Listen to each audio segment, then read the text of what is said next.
everybody? Welcome back to Rants and Headaches. Thank you so much for watching. Please do not freak out over the title of this video. Hear me out. Before I even get started, I just want to clarify this is not about criticizing anybody who feels like they need therapy. This is not to criticize anybody who is currently in therapy or anything like that. This is really just me talking about my personal experiences and why I don't think people need therapy anytime they feel something. However, having said all of that, I do think that I think there are a lot of people, I think it's a bad social trend that people are running to therapy whenever they experience something or have a feeling. And that, I think, is just a terrible mindset to have. I don't think it should be that kind of crutch for you. Now, obviously, I make content online. I make content for Facebook. I make content for YouTube. You're going to get people in your comment section who are going to be very opinionated. You're going to have people who are going to get mean and get really personal. That just kind of comes with the gig. And one of the go-to lines / insults is, you need therapy, you need to get help. Now, some people who will throw that out are just trying to say something ugly. They're just trying to cut you down. They're just trying to make you feel crazy for something that you expressed. They're really just using it as a silencer. I think most people are. But some people seem to be genuinely concerned when they say this, and I take issue with that. So the first person who did this commented on my video about Jordan Peterson. Jordan Peterson is one of those people who likes to go through life poking other people in the eye, and if anybody pokes back, he is the victim. I think that's a load of bull. That, in essence, is where I was coming from with that video. So this guy comments who is a fan of Jordan Peterson, and I mean, you can probably kind of sense where this is going. So he leaves me this long, drawn-out comment, and towards the end, he talks about, if you're offended by something, maybe you should take a minute to think about why it bothers you. Maybe you should take time for yourself. Maybe you should journal and reflect. And it was just, this is just your way of saying that you think I should shut the fuck up. You're trying to dress it in this little concern for me. You're just being condescending and you're being stupid. If I presented an idea, would you tell Jordan Peterson that if it bothered him, he should journal about it and he should not respond like a normal human being? Disagreeing with somebody, even passionately disagreeing with somebody, is not the same thing as having a meltdown. It is not the same thing as breaking down. It is not the same thing as having a psychotic episode. It is not the same thing as needing help. The other recent issue I had was I had two people who I have responded to in the comment section tell me that I needed therapy on my video about my recent breakup. So the first person who commented was like extremely bothered by the video. Seemed to not really understand the video, I felt like.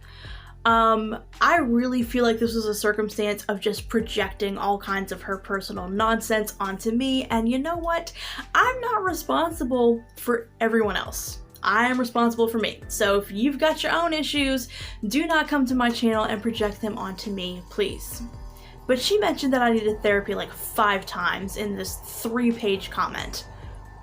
Okay, first of all, you obviously disagree with how I handled the situation.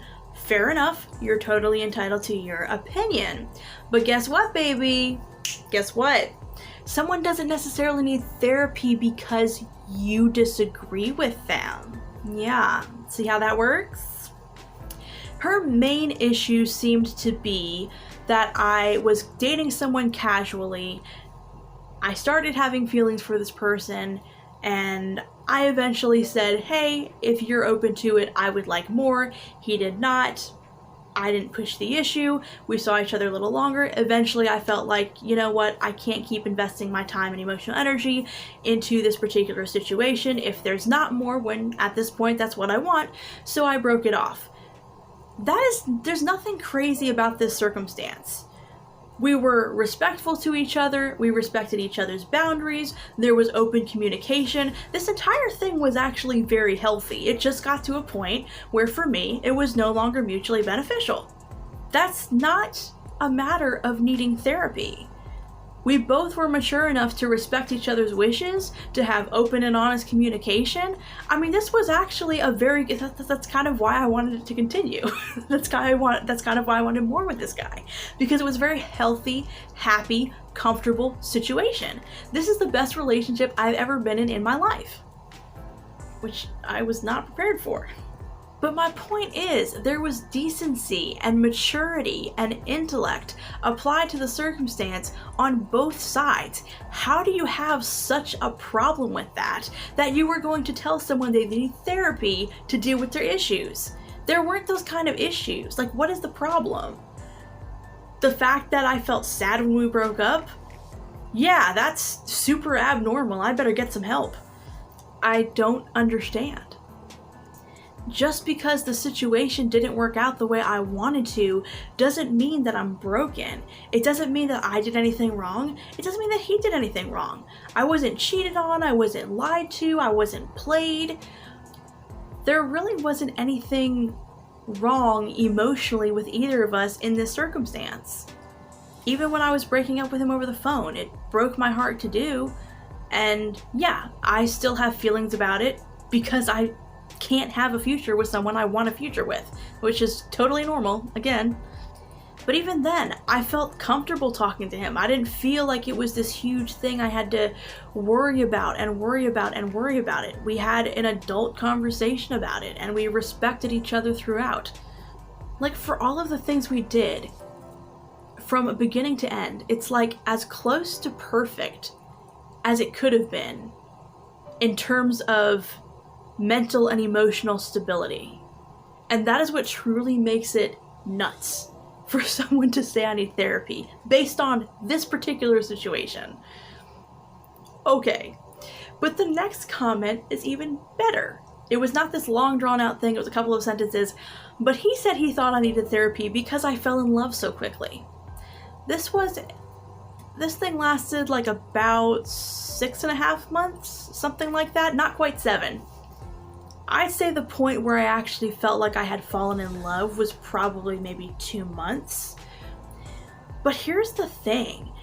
You guys don't know how big of a deal that is for me. So I'm not going to go through my whole life story, but for the longest time, I have had the hardest time opening up to people, trusting people, letting somebody in. I'm not going to get into the whole thing, but there are a lot of things that have always held me back. I was a very late bloomer, which really, in the beginning, just gave me so many issues. I really felt like an outsider. I felt like there was something wrong with me.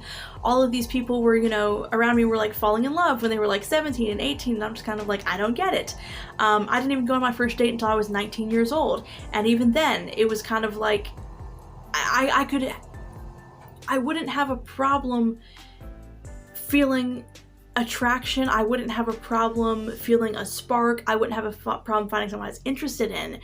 But once we were actually one-on-one, it was just this thing where it's like, I don't want this much attention. I feel kind of claustrophobic. I don't really want to be here anymore. And it's like every time I try to get out there and date anyways, because I did feel like I wanted somebody, I just ended up making the other person feel like crap, because it was so obvious that I felt so awkward and that I had, frankly, unresolved issues. So I've never seen a therapist for this stuff. Let's just say I've kind of gone through my own thing and worked through some things myself. And I'm proud of that. I've come a really long fucking way. A really long fucking way. And to finally be able to say that I actually fell in love with somebody, that is such a big deal. That is huge. That's amazing. And you're telling me I need therapy because the best thing that's ever happened to me? Y'all, people don't need to see a therapist every time they have a damn feeling. Whether that feeling is falling in love or feeling sad after a breakup, those things are normal. And if anyone who wants to focus on the later aspect, the fact that I was sad after we broke up, I mean, That's a risk you take, whether you are just friends with somebody, whether you are friends with benefits, whether you are dating casually, whether you are dating seriously. That is the risk you take anytime you interact with other people. Period. You can get burned. You can end up feeling betrayed. That's just how it goes. Being someone who is willing to tolerate those risks and accept those risks and give someone your time and your attention anyways and treat them with value anyways. Those are very healthy things. Those are positive things. Those are wonderful things. I don't need to be fixed because I'm now able to do something that for the longest time in my life scared the shit out of me. And as far as falling in love quickly is concerned, I mean, that's just part of the human experience. Sometimes it happens fast, yeah. It wasn't based on lust. It wasn't based on anything else about him that I was after. It was based on how well we got to know each other. And we got to know each other very well pretty quickly. So yeah, when you're in that kind of situation, I mean, it's possible to fall in love quickly. Now, had I gotten my way, yes, we would still be together. I wouldn't have married him the next day. I mean, I would have wanted to, put some serious effort into this relationship. Let's see what it's like when we're spending more time together. Let's see how we deal with things if we get to a point where we're living together. Let's see how this relationship responds to different situations.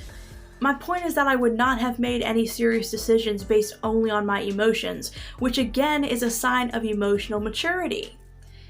If you have emotional maturity and you are able to handle things, then therapy is not necessary. It might still be something you go do. I mean, shoot, I'm not going to tell you what to do with your time. But the idea that it's necessary anytime you feel an emotion is just absolutely ridiculous. It's pure insanity. Therapy should be for when you are actually having difficulty coping with things and dealing with things.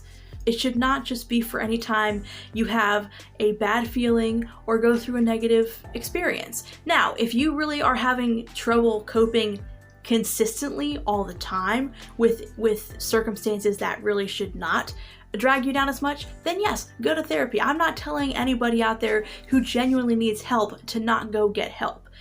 What my concern is that people who are doing well for themselves, who are in a good state of mental health, are being told that they need to go seek help over something ridiculous. And I don't think that's helpful to anybody. There are a lot of things about my life right now that I'd like to change. So if you were to ask me if I'm happy, I would say sort of. For one thing, I'm still dealing with the breakup. I feel like it's going to be at least a month or two before I kind of feel myself again. And there are several circumstances in my life that I would like to change. But in terms of my mental state, I am so much more stable and content than I've been for a very long time. So if there was ever a time where I actually needed therapy, it's not now. I'm good. Anyways, that's all I have for this video. Thank you so much for watching. If you enjoyed this video, have this video, or even just a quarter of this video, please hit the like button and don't forget to subscribe.